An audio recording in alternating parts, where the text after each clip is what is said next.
வணக்கம் நண்பர்களே. ஒரு நண்பர் கேட்டிருந்தாரு, 7ஆம் அதிபதி வந்து 6ஆம் இடத்துல இருந்தா என்ன நடக்கும் அப்படின்னு கேட்டிருந்தாரு. ஸோ நீ என்னன்னா ரொம்ப சிம்பிள் தான். 7ஆம் அதிபதி உங்க லக்னத்திலேருந்து 7ஆம் அதிபதி 7ஆம் இடம் காரகத்துவம், அந்த இடத்துல இருக்கிற பாவகத்துவம் ப்ளஸ் அந்த காரகத்துவம்.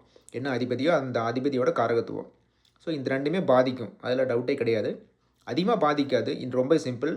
லக்னம் எதுன்னு பாருங்க. எந்த 7ஆம் இடத்துக்கு உண்டான அதிபதி யாருன்னு பாருங்க. அவர் 6ல இருக்காரு. ஓகே.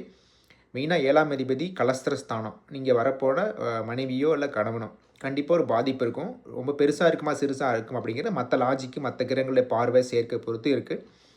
பிளஸ் பொதுவா அது ஒண்ணு, பிளஸ் அது ஒரு பாயிண்ட். 7ஆம் இடம் வந்துட்டு அதாவது சமுதாயத்தை குறிக்கும். நீங்க சமுதாயத்து கூட எப்படி பழகுறீங்க அப்படிங்கிறதை குறிக்கும். கூட்டாளி கூட எப்படி தொழில் பண்றீங்க அப்படிங்கிறதை குறிக்கும்.